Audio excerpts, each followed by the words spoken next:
Bismillahirrahmanirrahim. Assalamualaikum warahmatullahi wabarakatuh. Waalaikumsalam. Alhamdulillahirabbil alamin, wassalatu wassalamu ala asyrafil anbiya'i wal mursalin sayyidina Muhammadin wa ala alihi wa ashabihi ajma'in. Amma ba'd. Rabbi shrah li sadri wa yassir li amri wahlul 'uqdatam min lisani yafqahu qawli. Rabbana zidna ilma wa subhanaka la ilma lana illa ma 'allamtana innaka antal alimul hakim. Allahumma faqihna fid-din wa 'allimna ta'wil. Bapak hadirin ibu hadirat jamaah salat subuh Masjid Baitus Salam yang dirahmati taala, alhamdulillah kita bisa kembali ada bertemu pada subuh pagi hari ini di Masjid Baitus Salam dalam kajian kita kaidah fikih dalam bab muamalah. Sebagaimana biasa kita memulai kita dengan baca surah Al-Fatihah, surah pembuka. Kita mohon kepada Subhanahu wa taala dengan wasilah Fatihah ini agar terbukakan hati kita sehingga kita bisa dengan mudah mendapatkan ilmu dari Allah Subhanahu wa taala. Ala hadin niyyah wa ala kulli niyyatin salihah wa la hadratin nabi. Al-Fatihah. A'udzu billahi minasyaitonir rajim. Bismillahirrahmanirrahim. Alhamdulillahi rabbil alamin, arrahmanir rahim, maliki yaumiddin. Iyyaka na'budu wa iyyaka nasta'in. Ihdinas siratal mustaqim. Shiratal ladzina an'amta 'alaihim ghairil maghdubi 'alaihim waladdallin. Amin. Kita masih membahas kaidah yang pertama, yaitu kaidah yang berbunyi al-umuru bimaqasidiha, yang artinya segala perkara ditentukan oleh tujuan atau maksudnya. Berdasarkan hadis Nabi, innamal a'malu binniyat, yang artinya sesungguhnya segala amal perbuatan manusia ditentukan oleh niatnya. Lanjutan hadisnya, wa innama likulli imri'in ma nawa, dan untuk setiap orang apa yang ia niatkan. Jadi niat yang menentukan hukum suatu perbuatan. Karena antara satu perbuatan dengan yang lainnya mungkin ada kemiripan, bahkan sama. Ya, misalkan sholat zuhur dengan asar sama-sama 4 rakaat. Nah, yang membedakan apa? Niatnya. Gitu. Sholat subuh 2 rakaat, sholat fajar 2 rakaat juga. Membedakan niatnya. Gitu. Dengan kita tidur, kalau niatnya biar nanti bisa bangun malam, jadi ibadah. Tulikul limrin mah. Kita makan biar badan kita sehat, ya kan, sehingga bisa bekerja, beraktivitas, jadi ibadah. Itu niatnya. Itu innamal likulli imri'in ma nawa. Ya, itu pentingnya niat. Ya, bahkan dalam sebuah hadis, ya, Nabi mengatakan barang siapa yang berniat berbuat baik dan dia belum bisa melakukannya, dicatat 1 kebaikan. Itu baru niat dong, itu sudah berpahala. Nah, kalau dikerjakan dikasih pahala 10 sampai 600 kali. Jadi nggak dikerjakan, itu niat dong, itu udah berpahala. Ya, dan sebuah hadis disebutkan orang yang sudah niat bangun malam, ya, lalu dia tertidur sampai subuh, nah itu sudah dicatat pahala bangun malam. Itu pentingnya niat, ya, pentingnya nih. Ya. Namun Allah Ta'ala dengan rahmat dan kasih sayangnya, kalau niat buruk nggak dicatat. Ya, dicatatnya kapan? Kalau dikerjakan. Baik banget Allah ya. giliran niat baik belum dikerjakan dapat pahala, tapi ketika niat buruk belum dikerjakan nggak dicatat dosa.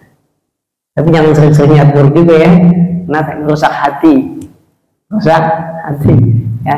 Tapi sering-sering niat baik boleh, nggak apa-apa, walaupun ternyata nggak terlaksana ya, karena itu menyuburkan hati ya. Jadi kalau kita sering-sering niat baik walaupun nggak terlaksana ya, itu bagus, bukan hanya masalah pahala tapi menyuburkan hati, karena niat baik itu ibarat pohon kita siramin terus ya begitu.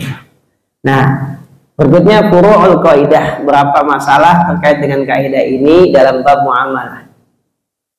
La wajada insanan syai'an dha qimatin maliyatin fit tariqi fa akhadahu bi niyyati raddi ila sahibihi. A'tabir hadha syai' amanatan fi yadihi. Seandainya seorang menemukan sesuatu di jalan, sesuatu yang berharga. Ya, yang berharga, nemuin barang ya berharga. Ya kalau nggak berharga dia nggak bakal pungut. Ya kan, nemu sendal jepit sebelah ya mungkin nggak diambil kan gitu. Ya, nemu sesuatu yang berharga di jalan lalu dia mengambilnya. Kalau dia mengambilnya dengan niat dia akan mengembalikan kepada pemiliknya, maka selama sesuatu yang diambil tadi berada di tangannya, itu hukumnya amanah. Apa arti amanah? Jika hilang, jika rusak, dia tidak dituntut tanggung jawabnya. Nggak tuntut tanggung jawabnya tuh. Ya. Tapi sebaliknya, amma idza akhadahu biqasdi ayyahuzahu li nafsihi kana ghasiban. Kalau dia ketika mengambil niatnya untuk memilikinya. Apa niat buat apaan? Ngambil buat ngasih ke pemiliknya, diambil, amanin nih. Nah, kalau saya ketemu pemiliknya saya kasih, atau saya cari nih pemiliknya siapa. Nah, begitu. Nah, yang kedua ngambil niat buat memiliki. Ya. Dapat duit nih, lumayan rezeki. Nah, gitu. Nah, kan? Ya, niatnya buat memiliki. Karena ghasiban, berarti dia sudah ghasab. Apa ghasab? Mengambil harta orang lain dengan cara yang tidak hak. Ya, maka jika barang itu hilang atau rusak, maka dia harus bertanggung jawab. Cuma gara-gara niat doang. Ya, niat ngambilnya, wah lumayan nih, ada barang nih bagus, ambillah. Ya. Tapi sih kalimatnya fitorik di jalan, tapi kalau di tempat sampah ya berarti emang udah dibuang sama yang punya. Nah begitu, beda ya. Jadi kalau pemulung ngambil barang-barang bekas di tempat sampah ya itu ya emang udah dibuang sama yang punya. Jadi sudah dibuang sama yang punya ya, karena kan kita bisa membedakan mana barang yang dibuang oleh pemiliknya, mana barang yang tertinggal. Kalau barang-barang yang mestinya disimpan di rumah terus ditaruh depan rumah, nah maka ada kemungkinan memang sudah dibuang oleh pemiliknya. Jadi kalau hilang bukan pencurian, naruhnya depan rumah, harus di dalam rumah. Ya. Nah, apalagi di tempat sampah. Nah, berarti memang sudah dibuang. Ya, jadi sudah dibuang. Karena dikatakan mengambil hak orang lain itu kalau sama pemiliknya disimpan. Nah, ya, misalkan nih pemulung udah ngumpulin ya plastik, botol semacamnya di karungnya tuh, itu udah milik dia tuh, nggak boleh diambil tuh. Kalau disimpan kan, gitu. Tapi kalau ditemukan di jalan, nah, mungkin terjatuh, terjatuh. Nah, kalau diambil dengan niat menguasainya, berarti dia ghasib tuh. Ya, mengambil milik orang lain dengan cara yang tidak hak. Nah, kalau barang yang diambil tadi itu hilang atau rusak, maka dia harus bertanggung jawab. Ya, makanya kalau kita nemuin barang, hukumnya apa? Kita amankan, itu lebih baik. Tapi kalau kita nggak mau tanggung jawab, atau kita tinggalin, boleh juga. Nah, begitu. Enggak, jadi tanggung jawab, boleh, nggak apa-apa, nggak wajib. Ya, daripada nanti saya rapat-rapat nyari pemiliknya, udah lewat aja gitu. Ya. Nah, ya kalau negara-negara tertentu mungkin karena saking amannya nggak ada ngambil tuh, dibiarin aja, nggak ada ngambil kan. Saya pernah lihat video sosial eksperimen, ya kan? Gitu.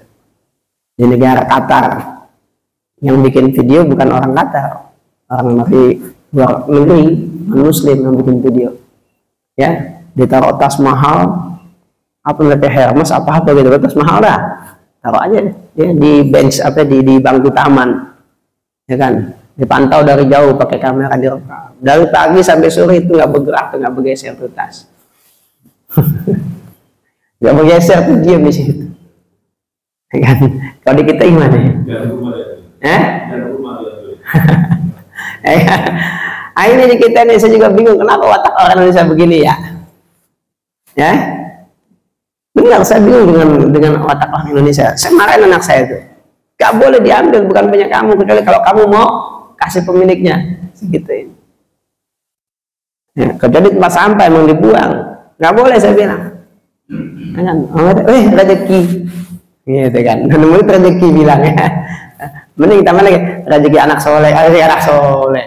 Nah duit orang rezeki anak soleh gimana ceritanya? Ya kan? Akhirnya harus didik anak kita nih.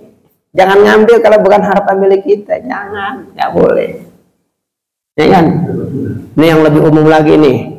Ada mobil box, terguling, ya, isinya tumpah. Langsung diambil sama warga setempat. Oh, polisi nonton doang lagi. Betul gak? Iya. Polisi nonton gitu, diamnya nonton doang. Nggak yang heran kenapa polisi itu nonton gitu loh. Bukankah tugas utama polisi itu menjaga, mengamankan? Kok polisi nonton gitu, sedingin gitu? Apakah emang ketika di sekolah, ya, menurut ilmu yang diajarkan di kelas, itu kalau begitu halal diambil, emang begitu apa? Nggak bingung ya, polisi juga diem aja kan, bingung juga ya. Nah kan bukan milik mereka, pemiliknya udah jelas siapa, udah jelas kan? Ini namanya mobil box ketahuan miliknya siapa, supirnya juga mungkin masih ada, karena itu juga ada ketahuan, punya siapanya pun ketahuan lagi, diambil dulu. Polisi diem aja lagi. Sekarang nonton begitu ya, di berita-berita ya, ya kan? Kalau ada mobil box terguling, isinya tumpah, ya. Udah dah orang berbondong-bondong ngambil, begitu. Ya Allah, ya. Kenapa ya orang Indonesia bisa begini ya? Salah didik kan? Ya? Mungkin penceramanya kebanyakan bicara ibadah mulu kali ya, jarang bicara salam muamalah kali ya. Khutbah Jumatnya sholat mulu ya, ya kan? Nggak bicara masalah muamalah. Makanya saya kalau khutbah Jumat kebanyakan masalah muamalah, masalah ibadah. Saya bilang ya, selama udah sholat beres dah gitu, udah selesai dah. Apalagi sholatnya jamaah udah kelar gitu ya. Ini saya banyak kalau khutbah Jumat itu masalah muamalah, masalah-masalah yang umum terjadi di tengah masyarakat yang harus kita kasih penjelasan gimana hukumnya begitu ya. Kenapa? Karena kalau khutbah Jumat kan orang banyak yang hadir ya, banyak yang hadir. Nah, itu kesempatan saya nyampain bab-bab muamalah, bab tentang hak, kewajiban, nah begitu ya. Nggak tentang sholat dah, kalau sholat tuh pada biasa di mana-mana ya, ada pada sholat. Contoh yang kedua ya, al-wadiyah idza istamana al-muda thumma tarakaha bi niyyatil aud ila istimaliha la yabra min dhamaniha. Kalau kita dititipin barang sama orang lalu kita pakai, boleh nggak? Nggak boleh. Kalau kita dititipin barang kita nggak boleh pakai kecuali yang punya ngizinin. Ini aneh titip ya, nanti kalau pakai aja. Nah boleh, diizinin jelas ya, diizinin. Nah kalau kita dititipin barang kita pakai ya, padahal tidak diberi izin oleh pemiliknya, maka tangan kita yang tadi hukumnya amanah menjadi doman. Apa amanah? Tadi amanah apa? Kalau hilang atau rusak kita nggak boleh dituntut tanggung jawab, itu namanya amanah. Tapi kalau doman artinya kalau kita ya merusaknya atau menghilangkannya atau barang itu rusak di tangan kita, kita dituntut tanggung jawab, itu doman namanya. Namanya doman ya gitu. Nah kalau kita nitipin barang di orang atau kita menerima titipan Maka harta yang dititipkan di kita itu amanah. Secara hukum namanya amanah. Jika harta itu hilang atau rusak, bukan kita penyebabnya, misalkan rumahnya kebakaran misalkan, ya kan, atau kecurian misalkan, ya kita nggak bisa dituntut tanggung jawabnya, nggak bisa. Secara hukum kita nggak boleh dituntut, itu amanah namanya, ya kan. Tapi kalau itu tadi amanah kita pakai, kita gunakan tanpa izin pemiliknya, berubah jadi doman status hukumnya. Yang tadi kalau kita kalau barang itu rusak atau hilang, kita nggak boleh dituntut, tapi sekarang jadi dituntut karena kita pakai. Ya, barang apa aja, ya. Kalau dititipin barang kita pakai, jadi tanggung jawab tuh. Rusak, hilang, itu tanggung jawab.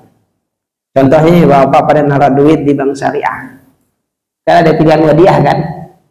Iya, ada pilihan wadiah. Ya, wadiah itu berarti kita bukan investasi itu, cuma naruh duit doang, nitip duit. Beda dengan mudharabah. Kalau mudharabah berarti kita nanam saham di situ, maka jadi bagi hasil. Kalau wadiah nggak ada bagi hasil, ya kita nggak dibagi apa-apaan tuh, nggak ada bagi hasilnya. Kalau kita nilainya mudharabah ada bagi hasil, ada persentasenya dapat berapa, ya. Tapi kalau wadiah kita nggak dapat apa-apa, cuma biasanya kalau wadiah nggak kena admin, ya kan. Nah kalau mudharabah kena admin gitu, ya. Terkadang adminnya lebih besar daripada bagi hasilnya gitu. Iya, admin lebih besar daripada bagi hasilnya gitu. Nah, makanya lah udah saya wadiah aja udah bilang, cuma numpang naruh duit doang, udah sedikit. Ya kan, mudharabah apaan? Lagi pula ngapain mudharabah di bank? Dengan saya putar sendiri banyak kan untungnya. Ya kan? Jadi tukang sayur belanja ke pasar 100 juta, sore dapat 1.200.000 tuh, sehari dapat 200.000 selisih kan begitu. Kata tukang sayur di sananya. Gitu ya. Mendingan saya muter sendiri daripada saya taruh di bank. Ya kan? Punya duit 1 juta belanja sayuran, ya saya jualan, apalagi ibu-ibu yang bisa bikin makanan, modal 1 juta jual tuh. Jadi berapa itu? Banyak kan? Sehari bisa untung 10, 20, 30% bahkan. Gitu. Nah kita pilih akad wadiah, berarti itu titipan tuh. Nggak boleh tuh bank pakai itu. Nggak boleh. Nah, tapi dalam akadnya kita bank itu pakai, ya kan? Nah karena prakteknya bank itu pakai, maka bank itu menjamin keselamatan uang kita. Jadi jamin tuh uang kita, pada amanah harusnya jadi doman. Kenapa? Karena dipakai sama bank. Jadi walaupun akadnya wadiah, ya, tapi wadiah bid doman. Jadi begitu. Titipan tapi dijamin. Gitu. Kalau hilang diganti sama bank. Nah, tapi bank boleh pakai. Jadi dipakai sama bank. Ya, emang akadnya titipan, tapi dipakai sama bank. Ya kan? Nah, karena dipakai sama bank, maka bank menjamin keselamatan uang kita. Ya, kalau hilang dan segala macamnya, uang kita terjamin ya hilang. Itu namanya wadiah bid-dhaman gitu. Ya. Boleh nggak apa-apa. Boleh nggak apa-apa. Nah, itu lebih kompleks lagi tuh. Itu lebih kompleks lagi masalahnya. Kompleks banget dah. Ya. Itu udah benar-benar kompleks banget. Saya udah pelajari, udah banyak. Bahkan kemarin teman saya nulis disertasi S3 tentang pengelolaan dana haji, ya saya hadir di ujiannya. Kompleks banget bener dah. Itu menurut sudut pandang MUI aja banyak penyimpangan hukum Islam. Ya, banyak. Kenapa? Karena dikelolanya tidak menggunakan hukum Islam. Gitu intinya gitu ya, dikelolanya tidak menggunakan hukum Islam yang nggak kayak bank syariah malah, karena mereka memang bukan lembaga keuangan syariah kategorinya ya, kategorinya bukan lembaga keuangan syariah, karena istilah lembaga keuangan syariah kan, nah, mereka kategorinya bukan lembaga keuangan syariah ya, bahkan manajer-manajernya itu kebanyakan dari bank-bank konvensional ya, jadi pengelolaannya lebih kepada konvensional begitu. Ya kompleks kalau itu kompleks banget dah masalahnya, terlalu panjang kalau dijelasin ya, kita bahas yang ringan-ringan dulu dah ya. Benar, saya pas ngikutin kaget juga tuh ya, kan teman saya bikin penelitian, objeknya pengelolaan dana haji. Oh, pas saya datang ke sidang, ini ternyata dana haji kok begitu. Ya Allah, saya bilang kompleks dah masalahnya. Oke, kita lanjutkan lagi. Ya. Nah, jadi kalau misalkan barang yang tadi dititipkan ke kita, ya, itu kan amanah namanya. Kalau kita pakai, oh iya, ini kan titipannya, nggak jadi dah, balikin lagi. Nah, begitu kita balikin lagi, berarti bebas kita, berubah tangan kita jadi amanah, nggak doman. Tapi kalau kita balikin, ntar pakai lagi ya, nah kan begitu. Padahal dia belum pakai itu cuma, ntar pakai lagi ya kan gitu. Dibalikin tapi niat, ntar pakai lagi. Nah, berarti masih belum berubah tuh status domannya tuh. Walaupun tidak sedang pakai, tapi karena dia niat nanti mau pakai lagi, misalkan titipin motor ya, nih, ya kan, tetangganya pulang kampung, titipin motor ya, kan gitu kan, akad wadiah dan nggak dapat izin untuk pakai, dipakai lah, ya kan, udah taruh dah, pakai lagi sorry. Nah, walaupun dia tidak sedang pakai, tapi dia niat akan pakai lagi, maka status hukum barang titipan tadi jadi doman. Jadi kalau hilang, kalau rusak, tanggung jawab. Gitu ya. Nah, itu niat yang membedakan. Itu nih niat yang membedakannya. Gitu. Ya. Jadi benar-benar kritikal ya niat itu. Ya, jangan sembarangan. Karena itu menentukan hukum. Gitu. Ya kan, menentukan hukum. Nah, contoh berikutnya.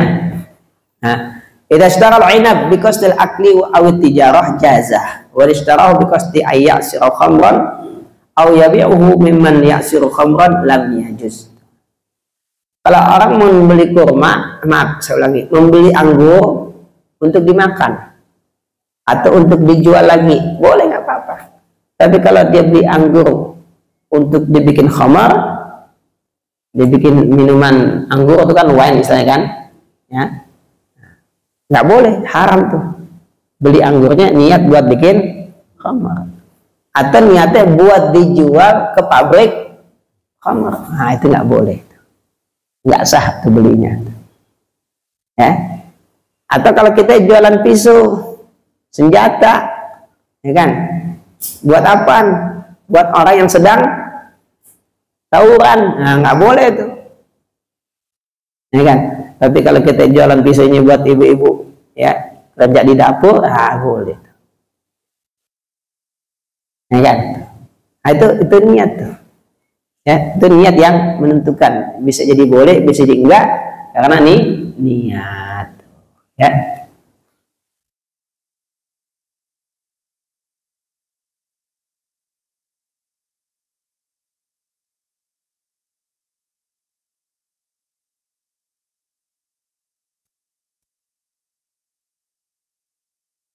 Kemudian berikutnya lagi, ya, kaidah. Kalau tadi kan contoh, ini kaidah tentang akad, ya. Al-ibratu fil 'uqud lil maqasidi wal ma'ani la lil alfaz wal mabani. Ini kaidah yang merupakan cabang dari kaidah besar al-umuru bi maqasidiha. Ya, segala perkara hukumnya ditentukan oleh niat atau maksudnya. Nah, pada dalam bab akad dikatakan al-ibratu fil 'uqud, ya. Al-ibrah itu apa? Yang diakui, ya. Yang menjadi standar, ya. Yang menjadi standar atau menjadi alat ukur dalam akad lah maksud dari sebuah akad, wal ma'ani, makna dari sebuah lafaz yang diucapkan dalam akad. Lalil alfaz wal mabani, bukan lafaznya yang diucapkan, ya, atau susunan kalimatnya. Di dalam akad itu yang dilihat maksudnya, bukan kalimat yang diucapkan. Kalau saya bilang, ini saya berikan buat kamu 2.000 aja, kan gak ada kata jual beli, ya. Ini saya berikan buat kamu 2.000. Nah, itu hibah atau jual? Nih, saya berikan buat kamu 2.000. Itu jual atau hibah? Jual atau hibah? Jual atau hibah? nih saya kasih kamu, ini buat kamu 2.000. Nah, ini saya jual 2.000. Nah, jelas saya jual 2.000. Ini kan? Tapi ini saya kasih kamu, itu jual atau hibah? Hibah ya. Tapi saya bilang, nih saya kasih kamu 2.000 aja. Jual kan? Jadi walaupun nggak ada kata jual, tapi dengan ada kata 2.000, nah, dengan menyebutkan harga, berarti yang dimaksud jual, begitu. Jadi jual namanya, ya kan? Nah, jadi jual, ya. Kenapa? Karena ada minta imbalan. Jadi kalau minta imbalan namanya jual beli, jual beli. Jadi jual beli kalau minta imbalan. Kalau nggak minta imbalan, baru hadiah namanya. Makanya nggak dilihat kalimatnya, nggak lihat gak kalimatnya, dilihat substansinya, hakikatnya apaan, maksudnya apaan. Ya, Pak, ini hadiah buat Bapak. Besok kamu dukung saya. Itu hadiah bukan? Hadiah bukan? Pak, ini hadiah buat Bapak. Hadiah Pak buat Bapak. Ya kan? Tapi nanti pemilu dukung saya Pak ya. Itu hadiah bukan? Hadiah bukan? Pak Ustadz, ini ada sedikit nih bantuan buat majlis taklimnya. Ntar besok jamanya ajak beli saya ya. Apa tuh? Bantuan bukan? Amin gitu ya? Ya kan? Pak Ustadz ini ada bantuannya buat majlis taklimnya Pak Ustadz ya. Nah, kali ini buat Ustadz dah. Ntar besok ajak ya jamanya pilih saya. Nah, bantuan apa-apaan tuh? Nah, jelas kita paham maksudnya kan? Kita paham maksudnya. Yang lihat maksudnya, walaupun dia bilang itu hadiah, walaupun dia bilang bantuan, ya kan? Tapi maksudnya jelas. Makanya kalau bahasa politik, Amerika memberikan bantuan kepada Indonesia, ya kan? Bantuan ekonomi senilai 1 triliun rupiah. Diminta apaan kita? Ya pasti minta sesuatu lah, nggak mungkin lah. Emang ada makan siang gratis kan begitu istilahnya. Ya kan? Makanya kalau kita dikasih sesuatu sama orang, bukan teman dekat, bukan kerabat, pastikan dulu saya berikan apa. Itu begitu. Jadi teman dekat ya, emang udah biasa saling jajanin ya. Teman akrab kan suka jajannya, itu nggak apa-apa, nggak apa-apa. Ikut yuk makan bakso, gue traktir. Nah kalau teman dekat mah jalan aja, udah nggak apa-apa, emang akrab kan gitu ya. Tapi kalau orang lain yang bukan teman, bukan siapa-siapa, tiba-tiba ngajak ngasih sesuatu, tanya, ini saya diminta apa? Nah begitu jujur aja begitu ngomong, jujur aja nggak apa-apa. Dari awal kita ngomong, jangan nanti di belakang kita udah nerima, habis itu baru nagih, nah kan repot urusannya. Betul nggak? Ya kan? Kita kasih terima, gue nggak minta dikasih gue terima aja. Udah banyak nerima, baru dinagih datang dah, begitu. Ya, jadi kalau yang ngasih itu bukan orang dekat kita, bukan yang kita saling ngasih hadiah, gitu kan? Tanya tuh, mohon maaf nih, saya diminta apa? Jujur aja begitu. Nggak apa-apa, tembak aja dari awal, maaf saya diminta apa nih, begitu. Saya begitu, maaf saya diminta apa nih, saya bilang begitu. Ya kalau yang diminta saya bisa, yang diminta halal, nah, saya bisa mengiyakan yang begitu. Tapi kalau yang diminta nggak halal atau yang diminta itu saya nggak sanggup, ya udah saya tolak dari awal, begitu. Gitu ya, itu penting tuh, karena ada substansinya, substansinya begitu, maksudnya yang dilihat. Al-umuru bimaqasidiha, maksudnya, niat yang kita lihat. Nah niat itu kan ada yang diungkapkan dengan kata-kata jelas, ada yang bisa terlihat karena ya, konteksnya kan begitu. Ya kita paham maksudnya apaan, nah begitu. Ya kan ada orang datang nih bawa hadiah banyak banget. Dalam rangka apa nih? Ya gitu aja langsung nanya. Ya kan ini dalam rangka apa nih? Saya begitu, saya tanya. Ya jadi kalau orang bawain sesuatu saya tanya ini dalam rangka apa? Saya tanya. Orang ngasih amplop saya tanya ini amplop apaan, kecuali yang udah rutin nggak pakai saya tanya gitu, pulang ngajar dikasih ya nggak pakai saya tanya lagi, kecuali dikasih 2 kali, yang kedua saya tanya Iya begitu. Udah dikasih lagi. Yang kedua saya tanya, maaf tadi sudah, ini apaan? Nah begitu. Nah nggak apa-apa dia bilang, oh ini tambah nih, alhamdulillah kan begitu. Ya kan? Ya kalau yang ngasih panitia, yang ngasih dek pengurus ya kan, udah jelas kan, nggak pakai kita tanya, emang rutin kan gitu. Ini yang nggak rutin kita tanya, saya tanya. Orang datang ke rumah ngasih amplop, saya tanya, ini apaan? Saya bilang, saya tanya, ini apaan? Zakat, saya, oh maaf, saya nggak nerima zakat, saya bilang, begitu. Saya nggak berani nerima zakat, gitu. Ini kalau hadiah boleh saya bilang, tapi kalau zakat enggak. Ya, karena dia bukan pemiliknya, dia cuma nganterin doang, ya dipulang kan. Kalau pemiliknya boleh aja diganti niat saat itu kan. Ya udah saat nih hadiah, boleh juga kan, saya ganti niat boleh aja kan. Kan dia pemiliknya. Nah, ini kebetulan yang datang bukan pemilik, nganterin doang. Ya nggak boleh dong dengan berubah niat. Dia kan cuma nganterin doang. Udah dipulang, gitu. Ya? Nah, itu ditentukan niatnya. Nah dalam akad begitu. Al-ibratu fil uqud bil maqasid, ya, wal ma'ani. Jadi penentuan hukum dalam akad itu ditentukan oleh maksud dan makna. Makna itu apa sih? Hakikatnya, substansinya, gitu.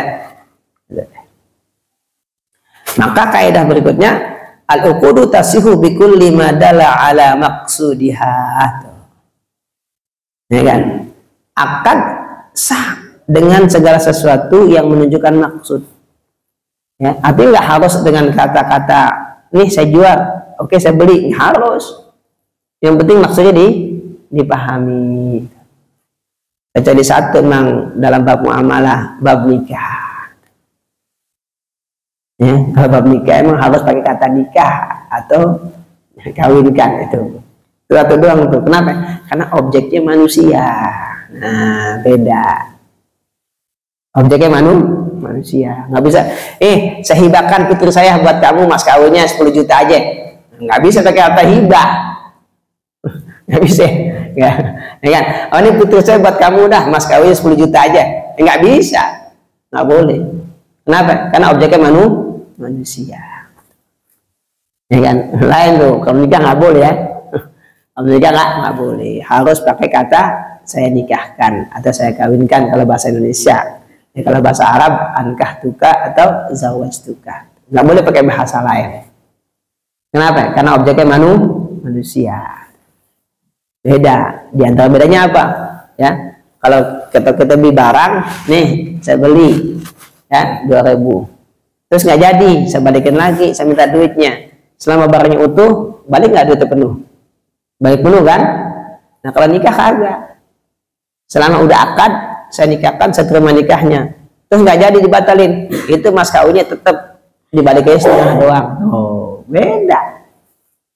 Ya, beda. Makanya mazhab Hanafi yang membolehkan akad nikah tidak menggunakan lafaz nikah, itu pendapatnya nggak kuat dibanding pendapat jumhur ulama. Ya, karena memang mazhab Hanafi membolehkan tidak menggunakan kalimat nikah, seperti malak tuka ibnati bimaharin, kata itu dalam mazhab Hanafi boleh. Wahab tuka ibnati gitu ya, bimaharin, kata itu boleh. Itu. Ini kan. Nah dalilnya antaranya apa? Di Al-Quran, wa mura'atan mu'minatan in wahabat nafsaha lin nabi in aradan nabi ayastankihaha khalisatan. Ya, jadi ada wanita menghibahkan dirinya kepada Nabi. Maksudnya apa? Ingin dinikahkan. Kalimatnya wahaba. Ya, wahaba. Ya kan? Nah, tapi ada kalimat khalisah. Itu hanya buat Nabi. Lain. Itu kekhususan Nabi. Jadi nggak berlaku untuk selain Nabi. Oke?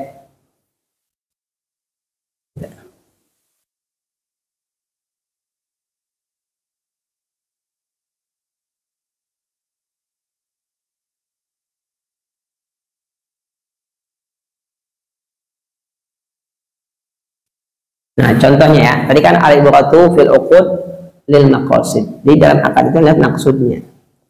Ya, maksudnya yang dilihat, bukan lafaznya. Ya, misalkan contohnya nih, orang udah kerja nih, buat kita kerja. Terus kita kasih nih, mohon maaf ya, aneh nggak bisa upahin, nih hadiah. Boleh nggak?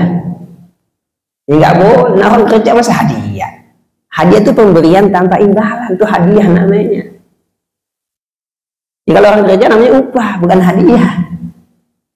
Upah bukan hadiah, gitu ya. Ya hadiah kan tambah imbalan kan. Nih hadiah ulang tahun, hadiah perkawinan, kan hadiah namanya tanpa imbal balik, itu namanya hadiah. Nah kalau orang udah kerja buat kita, ya upah namanya.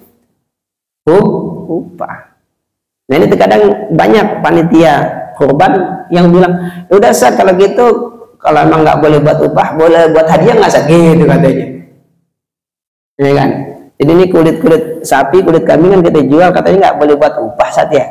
Tapi udah kita niatin aja hadiah, kita niatin sedekah. Ya nggak bisa saya bilang. Dia kerja berhak upah, bukan berhak hadiah, bukan sedekah. Ya, kecuali di awal akadnya kalian kerja siap nggak sukarela karena ini buat masjid, nah lain ya, jadi emang nggak ada upahnya nih ya buat masjid nih, bukan komersial. Nah kalian lagi emang akadnya nggak ada upahnya, itu begitu ya, begitu. Nanti ya kalau yang kerja dia orang miskin, nah boleh dikasih sedekah, nah begitu. Kenapa? Karena akadnya ketika di awal kerja tanpa upah. Boleh nggak? Ya boleh aja kalau dia mau sukarela. Ya, nah, karena boleh, berarti nggak boleh dipaksa. Makanya harus jelas di awal. Ya, segala sesuatu dalam bab muamalah harus jelas di awal. Begitu. Ya, agar apa? Agar hukumnya jelas dan tidak menimbulkan permasalahan di kemudian hari. Biar harus jelas akadnya apa. Satu begitu. Berapa ya kan? Nah kalau dibingung begini aja dah bang ya, biar jelas. Pokoknya segala macam materialnya hitung berapa, nanti UP-nya berapa, gitu dihitung ya, kan begitu. Biar jelas dah.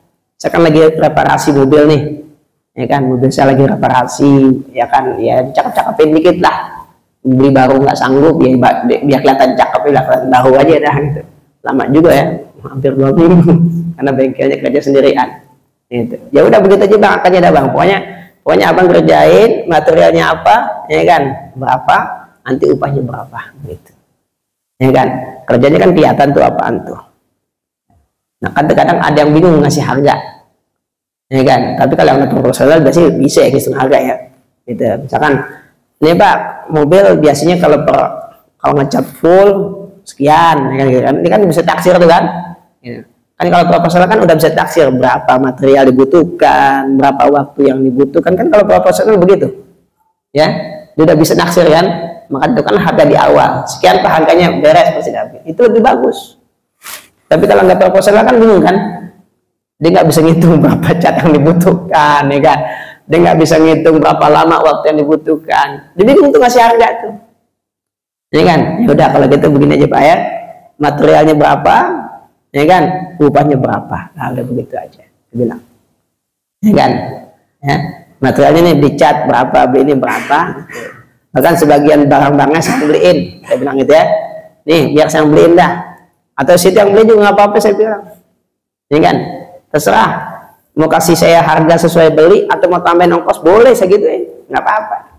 Kali dia mau hitung ongkos jalan ke tokonya kan, ya nggak apa-apa, hak dia kan.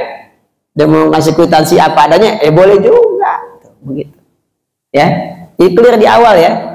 Harus clear di awal, harus jelas di awal agar tidak menimbulkan ya perselisihan di kemudian waktu. Ya, kayak kalau kita naik ojek penggolan misalkan. Ya udah bang naik aja dulu dan ya jangan begitu ya. Udah nyampe berantem. Nah, mau banget dong ngomong berantem. Jangan. Makanya kenapa orang banyak pakai ojek online, karena udah fix harganya. Cuma kalau fix harganya, fix juga titiknya. Udah fix harganya, titiknya, bang depan lagi dikit bang depan lagi dikit bang. Jangan itu, jangan ya. Fix titiknya juga, jangan fix harganya doang. Fix titiknya. Nah kemarin kita ngirim barang ternyata alamatnya salah. Ya udah kita tambahin, maaf bang ini kita tambahin ya. Nah udah gitu aja nggak apa-apa.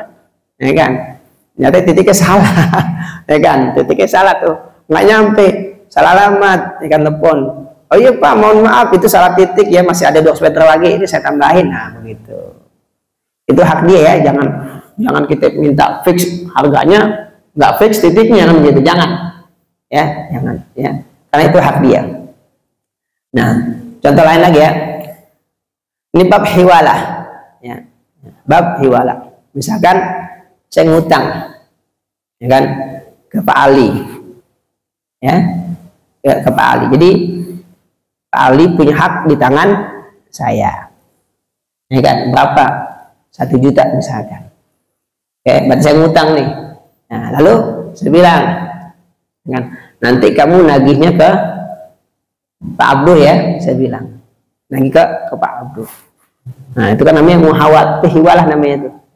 Harusnya dia nagih ke saya, tapi saya pindahin nagih ke orang lain, pihak ketiga. Begitu, itu namanya hiwalah. Tapi saya bilang, nanti kalau dia nggak mau bayar, ya udah ke saya lagi, begitu. Ya kan? Nah, itu berarti si Pak Abdul tadi, ya, antara Pak Abdul dengan saya itu babnya bukan hiwalah namanya. Ya, cuma bab namanya kafalah.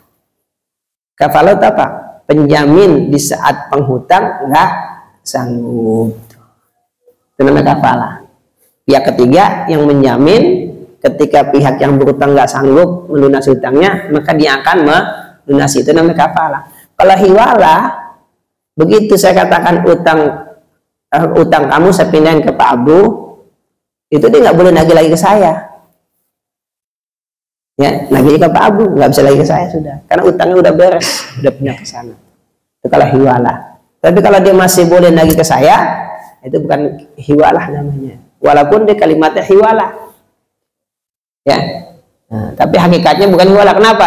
Karena hakikatnya utangnya bukan dipindahin.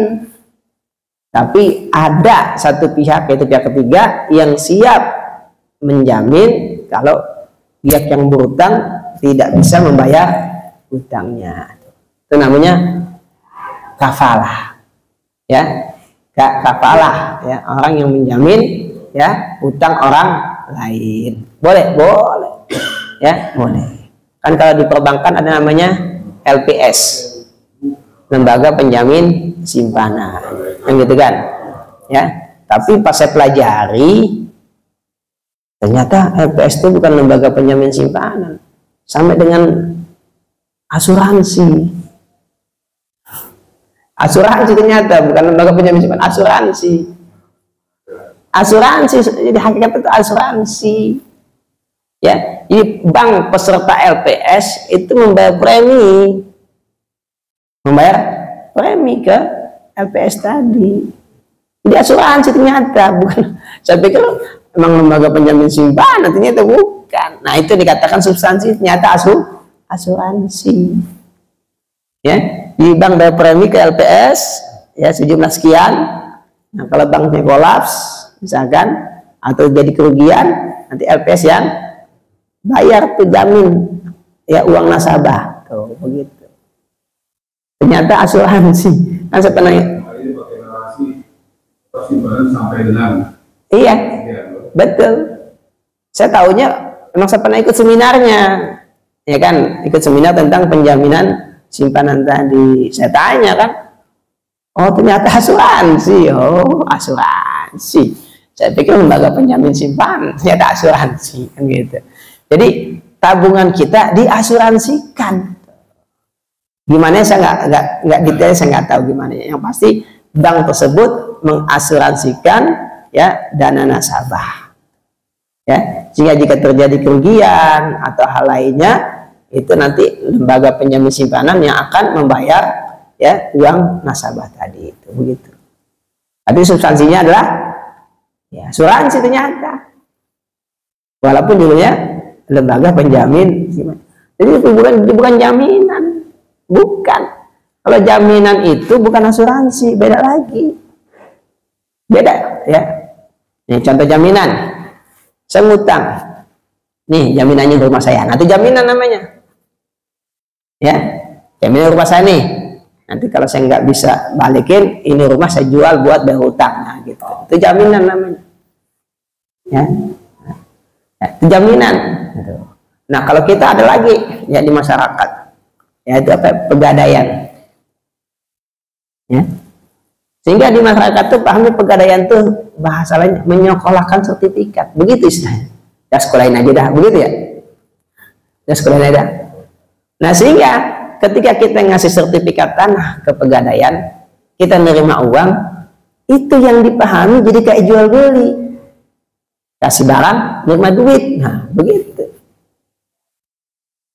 Padahal kalau Pegadaian syariah nggak begitu. Utang dulu, baru ada jaminan. Bukan jaminan dulu, baru utang. Begitu. Utang dulu, saya ngutang 1 juta. Nih jaminannya, ya kan, emas saya. Nah, begitu. Jadi ngutang dulu baru jaminan. Itu baru namanya ya rohnun kalau bahasa fikihnya. Begitu. Ya. Jadi substansinya ya yang kita lihat adalah apa? Itu bukan jaminan. Kenapa? Karena ngasih barang, terima uang, kan begitu. Harusnya terima uang dulu, baru ngasih barang. Mestinya begitu, ya. Sehingga ya bab ini bab apa namanya rahn. Contoh lain lagi ya. Nah, mudharabah. Kan kita pernah belajar ya semua fikih muamalah ya. Mudharabah. Saya punya dana, Bapak sebagai pengelolanya atau mudharibnya.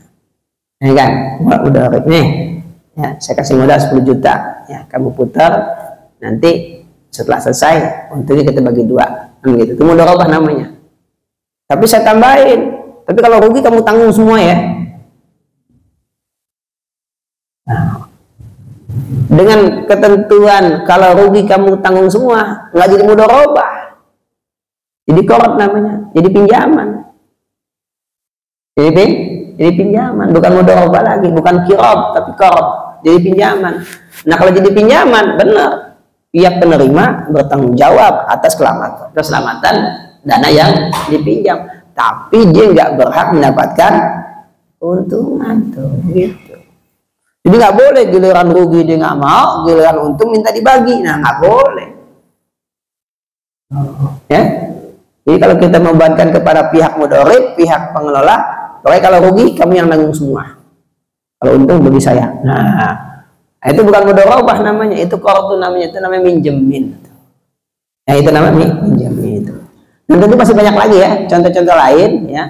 Ya, jadi singkatnya adalah ya, dalam bab muamalah ya, yang menentukan hakikat sebuah akad adalah maksudnya, bukan lafaznya ya, bukan redaksi yang tertuang dalam akad ya, bukan redaksi yang tertuang dalam akad ya, tapi ya substansinya.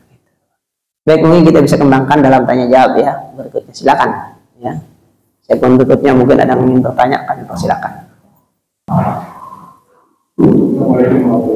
Waalaikumsalam warahmatullahi wabarakatuh. Menarik kalau saya lihat dari jadi saya mau menanyakan fikih muamalah klasik bedanya dengan fikih muamalah kontemporer dengan perspektif yang sah. Ini kan complicated ya, tapi kalau Ustaz bilang di rumah itu rumus gimana Haji aja ribetnya sama. Nah ini saya mengatakan di zaman sekarang ini kan sudah kontemporer di muamalah. Nah itu hukumnya gimana ya di fakihnya, atau perbedaannya seperti apa sih dengan klasik yang dulu seperti zamannya? iya, baik. Jadi begini, fikih klasik itu sesuai dengan zamannya. Emang zaman masih sederhana, pemikiran masih sederhana, kebutuhan pun masih sederhana. Kebutuhan termasuk kebutuhan ya, karena kan pemikiran manusia juga sejalan dengan kebutuhan. Ada kebutuhan berpikir, ada kebutuhan begitu kan? Makin tambah kebutuhan berarti kan tambah kompleks pemikiran. Ya kayak kita jalan hidup di rumah tangga lah ya, kan gitu. Belum punya anak, ya boleh mikirin anak. Udah punya anak, nah kan begitu. Anak nambah terus kan gitu. Itu kan begitu ya. Nah, fikih harus bisa menimbang itu, harus bisa. Boleh enggak? Ya. Nah, tapi ada hal-hal yang sifatnya pondasi yang nggak boleh berubah. Hal-hal yang sifatnya kaidah yang nggak boleh berubah. Gitu. Nah, makanya ada kaidah fikih untuk menjawab masalah-masalah yang baru. Kenapa? Karena kalau kita hanya merujuk kepada teks Quran, terbatas. Turun pada abad 14 yang lalu, ya kan? Hadis pun terbatas. Nabi meninggal udah nggak ada hadis lagi kan gitu. Nah, tapi dari Al-Quran dan hadis tadi banyak ya apa hal-hal yang oleh ulama disimpulkan jadi kaidah. Nah, kaidah itulah nanti yang memudahkan ulama untuk menjawab masalah kontemporer tadi. Memang betul makin kompleks. Misalkan sambil contoh begini. Dalam bab mudharabah klasik ya, itu sederhana. Saya sebagai pemilik modal, saya kasih ke Bapak uang 10 juta. Bapak beli barang, jual.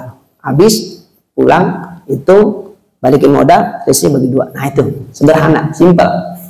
Ya kan? Nah, kalau sekarang mudharabah lebih kompleks. Kenapa? Karena pihak mudharabah itu bukan hanya dagang. Ya, kayak bank kan bukan dagang. Ya kan? Ya bukan dagang kan?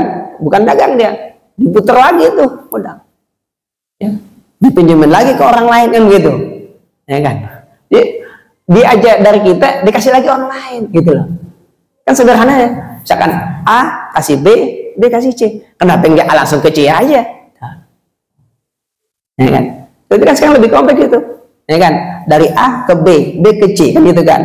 Kita sebagai pemilik uang taruh di bank. Bank nyari lagi nasabah yang mau pakai. Nah, kenapa enggak A ke C aja langsung? Nah, begitu. Nah, itu yang salah satu bikin kompleksnya, gitu kan? Nah, tapi nanti begitu lalu kemudian ulama pun mengkaji agar tidak melanggar kaidah, ya kan? Dibikin solusi. Ya, yaitu apa? Nasabah pemilik dana yang memberikan keluasan kepada bank untuk mengelola dengan cara apapun yang penting halal. Jadi nggak dibatasi beli barang jual barang, begitu.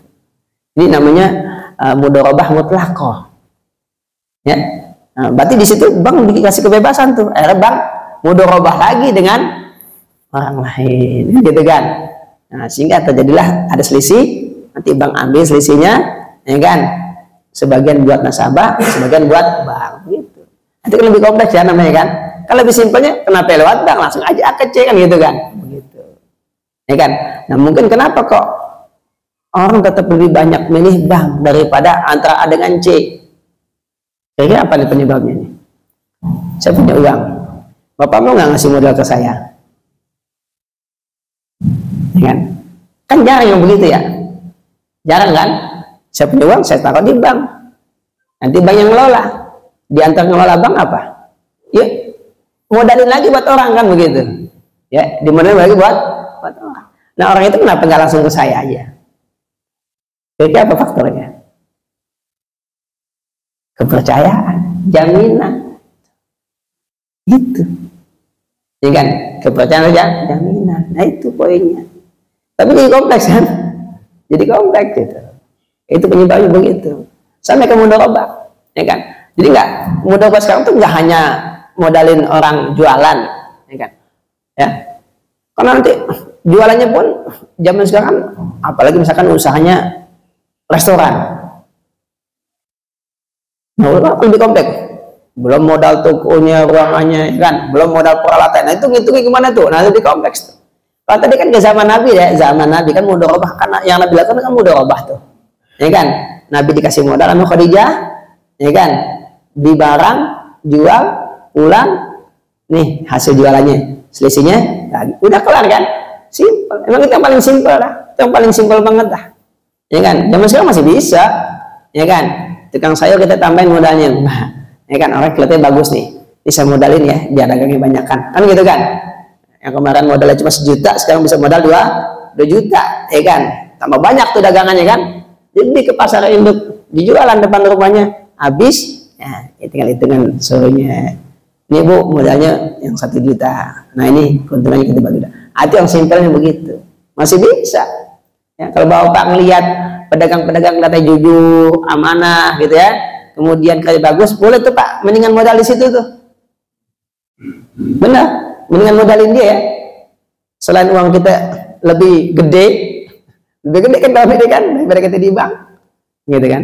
Juga bantu dia. Kita bisa bantu UMKM yang kecil-kecil dengan cara begitu. Sederhana itu. Gitu.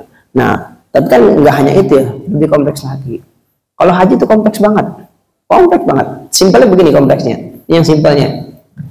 uang calon jemaah haji dikumpulin masing-masing 25 juta 20 juta ya kan, ada berapa jemaah haji, ada 1 juta misalkan, berarti berapa tuh 25 juta berarti 25 triliun ya, 25 triliun tuh kan gitu. Ya kan, dikelola tuh dana hajinya menghasilkan kan gitu, menghasilkan kan. Nah di sini orang yang berangkat haji duluan itu pakai duit yang ada, pada duit itu duit orang yang belum berangkat haji. Nah itu yang dikoreksi sama MUI, nggak boleh orang yang berangkat haji sekarang pakai duit jamaah haji yang belum berangkat, nggak boleh, nggak boleh. Jamaah sekarang pakai duit dia aja plus bagi hasil dari dana dia. Misalkan saya naruh duit 25 juta kan 10 tahun, berapa dapat saya? Jamaah haji kasih tahu nggak berapa dapatnya? Hah? Kasih tahu dapat berapa 10 tahun dari 20 juta, kasih tahu.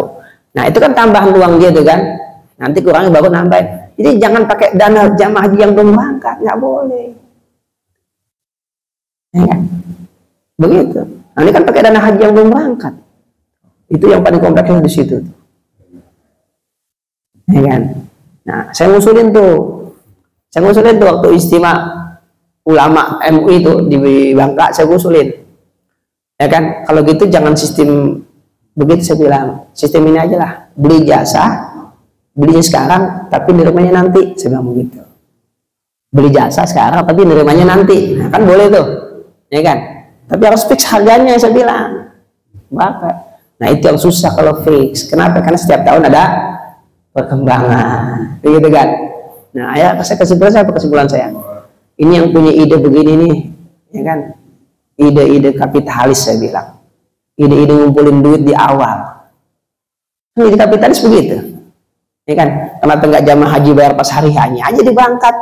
Kenapa harus ngumpulin duit dulu 25 juta dari jauh-jauh hari ya kan?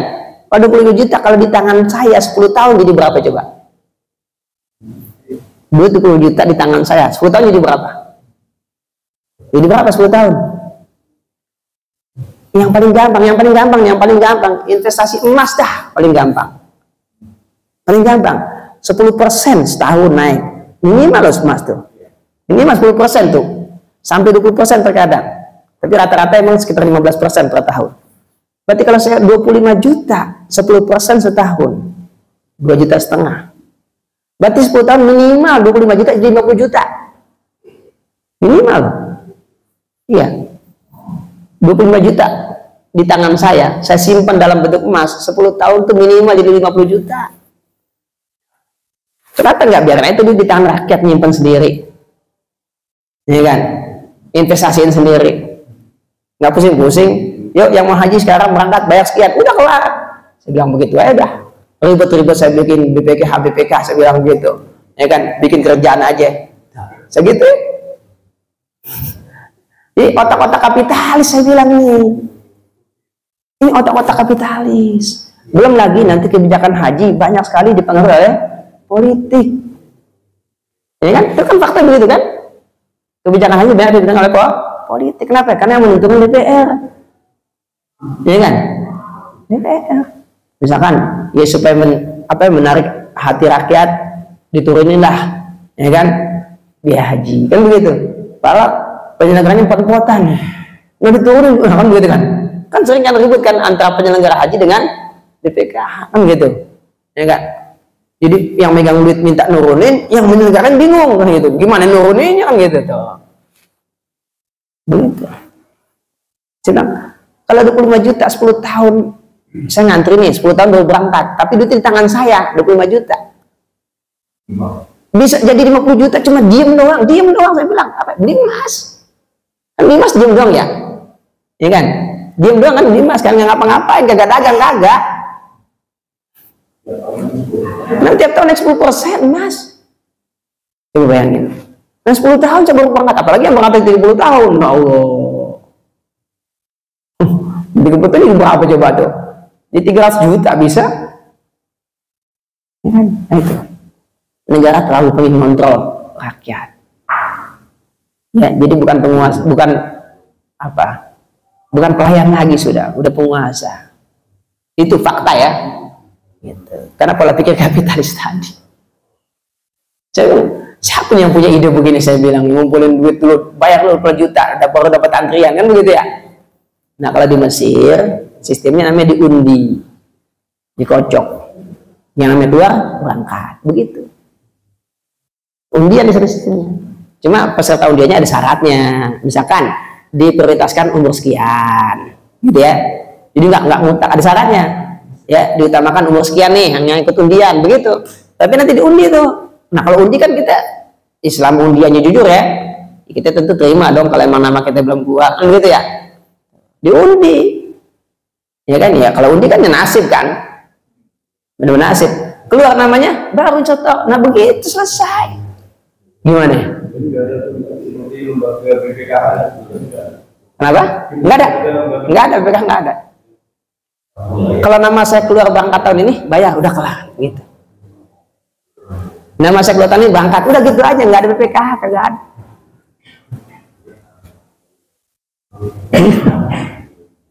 Ya, memang sih banyak pihak yang diuntungkan dengan adanya BPKH. Cuma sayang pengelolaannya terlalu kompleks, rumit, bener. Terus terang, itu yang sederhana, ada yang saya angkat ya. Di dalam itu kompleks banget tuh. Saking kompleksnya itu yang megang profesor-profesor itu. Ya, profesor-profesor yang ngelola itu. Saya tahu ya karena salah satunya teman saya yang udah profesor. Gitu. Di situ kompleks banget dah. Ya, gimana nggak kompleks, udah terlanjur ruwet. Ya, udah ruwet gitu. Dananya gede, pesertanya banyak gitu. Ya.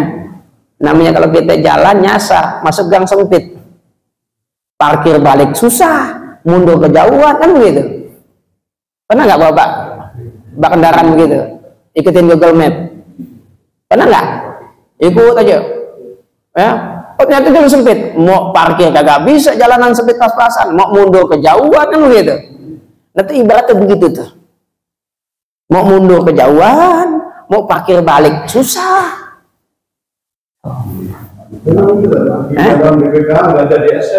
Nggak ada.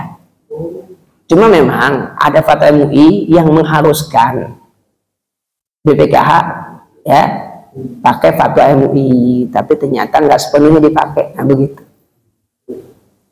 Udah ada fatwa MUI yang tentang pengelolaan dana haji udah ada. Cuma pelaksanaannya ya itu nggak sepenuhnya. Itu MUI udah ngeritik tuh. Terus itu ya, sektor-sektor yang untuk tempat administrasi terbuka kan? Cuma ada itu. Kalau terbuka untuk umum kayaknya enggak, gitu ya. Tapi kalau mungkin di DPR saya kurang tahu. Ya seperti itu. Ya kan? Kan diantaranya kan dipakai oleh negara, gitu kan, dana haji dan seterusnya. Karena emang secara perhitungan kalau kita pinjemin negara kan lebih aman.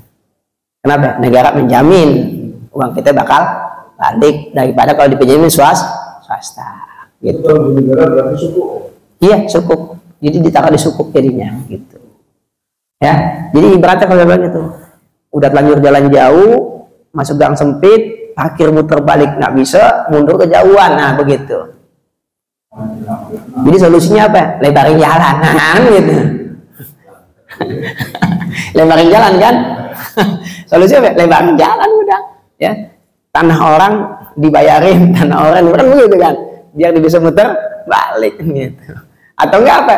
Ya dibikin jalan lagi biar tembus terus begitu, mau nggak mau begitu. Karena saya pernah begitu. Saya udah bilang sama supirnya, Pak, kalau di daerah sebelum masuk jalan tanya dulu penduduk setempat, jangan ikutin GPS aja memang begitu. Iya Pak, tenang aja Pak. Ya kan, bisa kok, bisa. Memang sih di map bisa. Mentok bener tuh kan. Pak saya bilang, tanya dulu, saya bilang sama saya begitu, tanya dulu nih, Bapak, ini mobil bisa lewat nggak? Saya tanya, oh nggak bisa Pak, jalannya hancur. Ya udah saya balik. Walaupun GPS bilang bisa, saya nggak Pak. Pengalaman begitu. Ya kalau di daerah-daerah jangan pakai GPS dah, pakai aja, gunakan penduduk setempat, lebih aman. Bener, pengalaman saya lebih aman, lebih terpercaya dah. Kenapa ya? Penduduk setempat kan tahu kan, mungkin jembatan putus, mungkin jalanan hancur, kan dia lebih terpercaya kan. Nah kalau Google kan nggak selalu update. Bener, masuk. Allah Akbar untuk siang-siang, kalau malam-malam panik saya. gitu ya. Silakan lanjut kembali yang tadi, ada tanya lagi tentang al-murun fasidiha. Ya. Waalaikumsalam.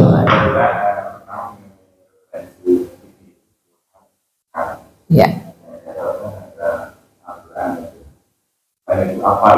Baik. Yang kedua mengenai dia, karena itu kan berarti klasifikasi.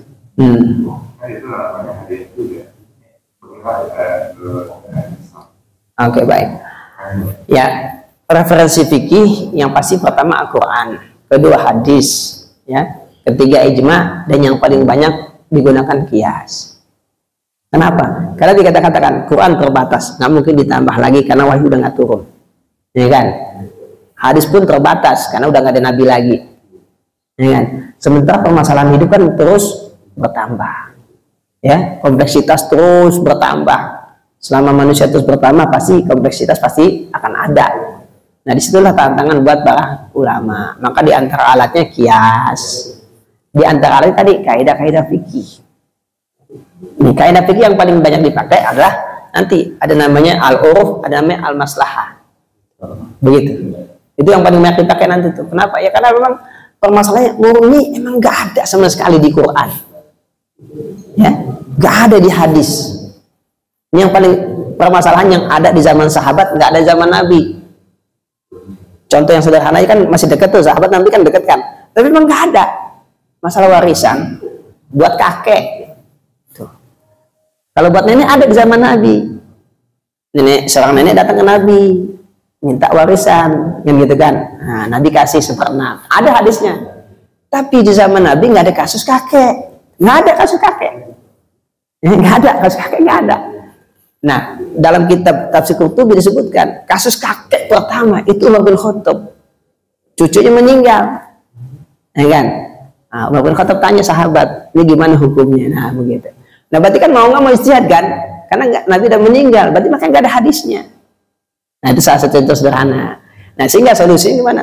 Tadi yang contohkan oleh Umar bin Khattab, beliau kumpulkan ulama. Dia tanya saat itu Sayyidina Ali sama Zaid.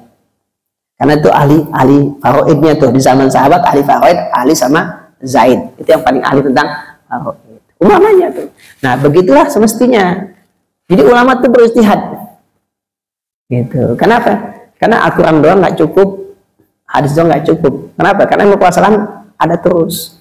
Nah, tapi Al-Quran sudah kasih garis-garis besarnya, ya kan? Garis besarnya itu. Hadis juga udah kasih garis besar. Nanti ulama membuat kaidah-kaidah fikih. Nah, itulah fikih berkembangnya begitu. Makanya fikih pasti berkembang, nggak mungkin nggak mungkin ya. Makanya kalau kita baca fikih klasik, nggak boleh berhenti di fikih klasik, harus disambung dengan fikih modern. Nggak bisa kita baca fikih klasik doang, nggak bisa. Kenapa? Karena fikih, setiap fikih itu pasti dibuat sesuai dengan zamannya, pasti, nggak mungkin nggak. Ulama-ulama hidup pada zamannya, ya, sehingga fatwanya sesuai dengan zamannya. Jadi nggak semua fikih klasik itu bisa di zaman sekarang, nggak bisa, nggak semuanya bisa. Ya, misalkan contohnya nih, penentuan jenis kelamin bagi yang kelaminnya ganda. Yang kelamin ganda nih kan mungkin lahir kelamin ganda ya. Nanti kalau fikih klasiknya kita ngelihat dari buang air seninya, kan begitu aja. Nah, kalau zaman sekarang bisa lebih mudah lagi, ya kan? Ada apa namanya ilmu kedokteran ya, yang bisa membantu dan seterusnya begitu. Nah, itu masalah fikih begitu. Jadi memang referensi utama Quran, hadis, ijma, qiyas itu utamanya ya. Tapi kalau masih belum bisa jawab, nanti ada perangkat lain tuh. Biasanya yang paling banyak dipakai nanti masalah mursalah namanya. Ya, contoh masalah mursalah tuh uang kertas. Uang kertas tuh pakainya masalah mursalah. Itu apa? Kalau uang kertas tidak disamakan dengan uang emas, yaitu terkena zakat, berarti orang yang duit triliunan nggak berzakat, nah kan begitu, ya kan? Gitu kan? Ya. Kalau uang kertas dianggap beda dengan uang emas, memang beda kan? Dari semua sisi beda, materialnya beda. Uang emas biar kata udah nggak jadi uang, tetap emas laku, gitu. Tapi uang kertas kalau udah nggak laku, nggak ada nilainya kan gitu. Nah, beda banget kan. Nah, tapi kalau uang kertas secara hukum tidak disamakan dengan uang emas, Nanti orang yang punya uang triliunan nggak wajib zakat dong. Karena kan zakat emas kan gitu kan. Satu. Ya. Nah kalau uang emas kena riba, uang kertas enggak. Mafsadah jadinya. Itu contoh masalah mursalah. Contohnya gitu. Itu fikih itu begitu. Kemudian yang kedua, gratifikasi itu apa sih?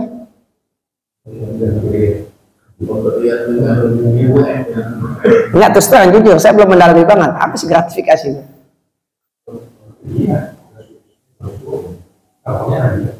Hadiah. Hah?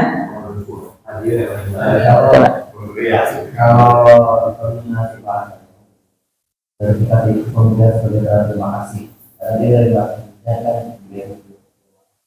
Oke.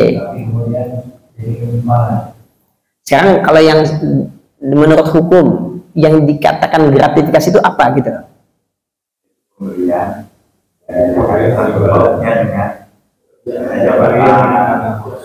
Oke. Kalau misalkan kita kondangan ke pejabat, kita ngasih uang angpaunya 10 juta, gratifikasi bukan? Kalau dia dalam konteks gratifikasi. Oke, baik. Berarti gratifikasi itu berlaku untuk pejabat ya? Kalau bukan pejabat bukan gratifikasi ya? Gitu ya? Berarti hadiah yang diberikan ke pejabat, begitu kan singkatnya? Gitu ya? Harus ada kaitan apa enggak? Enggak harus ada enggak? Berarti kalau enggak ada kaitannya bukan gratifikasi. Nanti tadi kalau angpau kondangan gratifikasi bukan?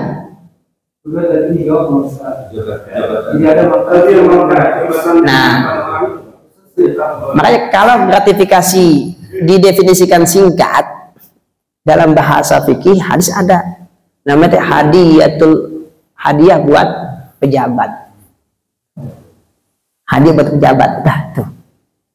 Hadiah buat pejabat itu kalau itu ya yang dimaksud dengan gratifikasi ya. Kalau itu yang dimaksud dengan gratifikasi berarti dalam Islam haram. Nah, gitu. Karena hadiah buat pejabat haram hukumnya. Di zaman Nabi pernah ada hadisnya. Seorang petugas zakat. Pernah dengar ya? Ya kan? Nyetorkan Nabi, ini zakat yang saya kumpulkan. Kata Nabi, yang itu apaan? Ini hadiah buat saya. Sini kasih. Diambil sama Nabi. Kenapa? Karena petugas zakat itu pejabat negara. Nggak boleh nerima hadiah. Ya. Jadi kalau yang dimaksud dengan gratifikasi adalah hadiah pejabat, nah berarti haram. Namun ulama ada menambahkan, kalau hadiahnya diberikan sesama kerabat,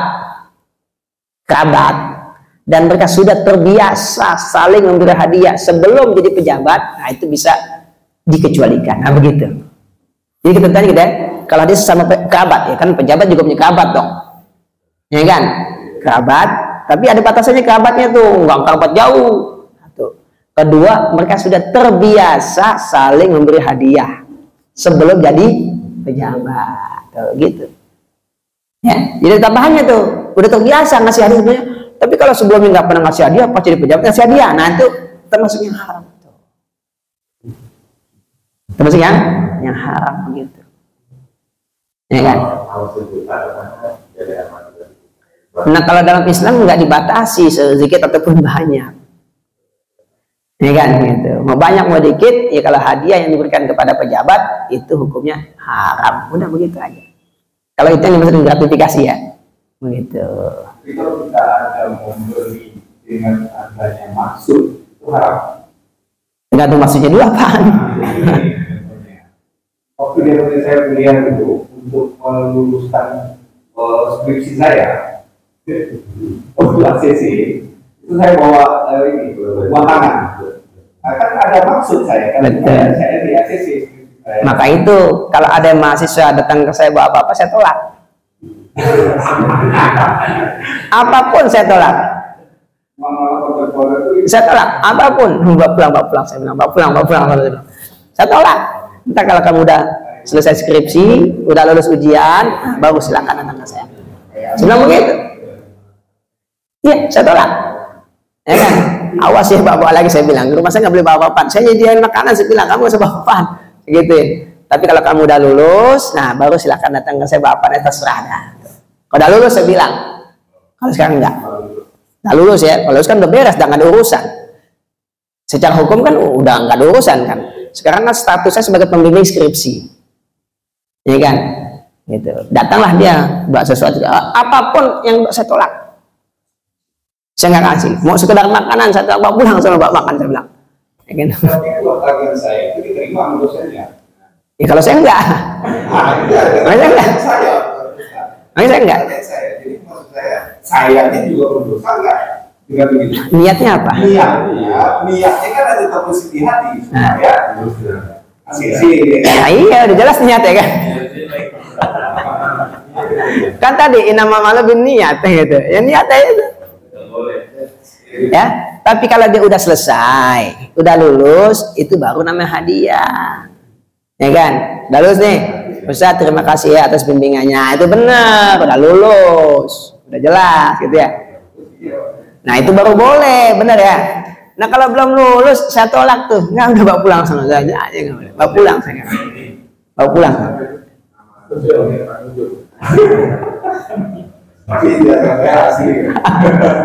Gitu ya. Saya tolak tuh.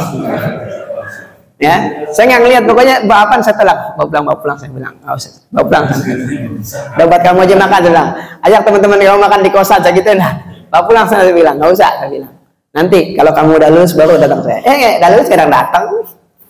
Ya, udah lulus kadang datang malah. Udah lulus kadang datang. Udah selesai ya. 5 tahun, ijazah saya palsu. Jangan ya. Gitu. Ya, jangan ya, jangan begitu. Ya, ya. Kenapa? Karena niat kita tadi untuk diluluskan. Jangan. Gitu. Memang secara definisi hadiah itu pemberian untuk mempererat hubungan. Itu definisi pikirnya begitu. Pemberian dengan niat untuk mempererat hubungan. Itu niatnya. Nah, kalau niatnya dapat pahala, sedekah. Nah, itu bedanya gitu. Memang niat membedakan. Jadi kalau kita memberi sesuatu ke orang niatnya untuk mempererat hubungan, nah itu namanya hadiah. Ya kan? Nah, kalau kita niatnya ingin mendapatkan pahala, namanya sedekah. Nah, begitu. Itu semua niat yang bedain tuh. Ya kan? Nah, kalau kita memberikan karena kewajiban, nah itu namanya nafkah. Kalau kewajiban nafkah namanya, ya kan? Kewajiban kita kepada istri, kepada apa namanya nafkah. Lebih dari kewajiban, nah itu namanya hadiah. Nah, begitu. Saya bilang ke anak-anak saya begitu. Segala macam kebutuhan kalian itu nafkah. Abi tanggung. Tapi lebih dari itu namanya hadiah. Tuh, saya bilang begitu. Nah, kalau hadiah, Abi nggak bisa ngasih si A, si B enggak. Nah, begitu. Nanti kamu saya kasih, ada kamu enggak. Nah, tapi kalau nafkah sesuai kebutuhan. Yang ini emang kuliahnya butuh sekian, ya kan? Yang ini kan beda-beda tuh. Saya jelasin tuh. Karena yang satu protes, ya kan? Loh kakak dikasih banyak, aku dikasih sekian. Aku jelasin gitu. Ya kan emang UKT sekian. Nah kalau kamu kan nggak ada UKT-nya, Jalan Azhar nggak ada UKT-nya. Karena saya satu Jalan Azhar nggak ada UKT-nya kan? Yang kuliah di Indonesia ada UKT-nya. Saya bilang begitu. Nah ini ada UKT-nya saya bilang. Nah kalau kamu kan nggak ada UKT-nya saya bilang. Ya udah, kamu saya Abi kasih buat kebutuhan sehari-hari. Nah udah gitu aja. Jadi jangan iri ya kalau beda. No. Karena bukan hadiah. Kalau hadiah baru boleh iri. Nah begitu. Nah kalau hadiah saya kasih semua. Enggak semua. Nah itu hadiah namanya. Gitu. Kalau nafkah sesuai kebutuhan. Tapi kalau hadiah, nah jangan gak adil ya. Nah si A dikasih hadiah HP yang 5 juta. Si adanya kasih yang 2 juta. Nah, jangan. Ya nanti ada kecemburuan itu kalau hadiah. Jadi semua niatnya ya yang menentukan. Baik, masa lagi? Kalau nggak cukup ya, udah 7:30, 7:30. Ya, kita cukupkan sampai di sini pengajian kita. Insya Allah nanti yang akan datang kita lanjutkan kepada kaidah-kaidah yang lainnya. Mudah-mudahan apa yang kita pelajari menjadi ilmu yang bermanfaat. Al-Fatihah. Alhamdulillahirabbil alamin arrahmanir rahim maliki yaumiddin iyyaka na'budu wa iyyaka nasta'in ihdinas siratal mustaqim siratal ladzina an'amta 'alaihim ghairil maghdubi 'alaihim waladdallin astaghfirullahaladzim astaghfirullahaladzim astaghfirullahaladzim bismillahirrahmanirrahim Alhamdulillahirabbil alamin. Allahumma shalli ala sayyidina Muhammad wa ala ali sayyidina Muhammad. Allahumma aghnina bil ilmi wa zayyinna bil hilmi wa akrimna bit taqwa wa jamilna bil afiyah. Allahumma jamilna bil afiyati was salama wa haqiqna bit taqwa wal istiqamah wa izna min mujibatin nadama innaka sami'ud du'a. Rabbana atina fid dunya hasanah wa fil akhirati hasanah wa qina adzabannar. Wa sallallahu ala sayyidina Muhammadin wa ala alihi wa sallam. Alhamdulillahirabbil alamin. Subhanallah wa bihamdika asyhadu an la ilaha illa anta astaghfiruka wa atubu ilaik. Assalamualaikum warahmatullahi wabarakatuh. Waalaikumsalam.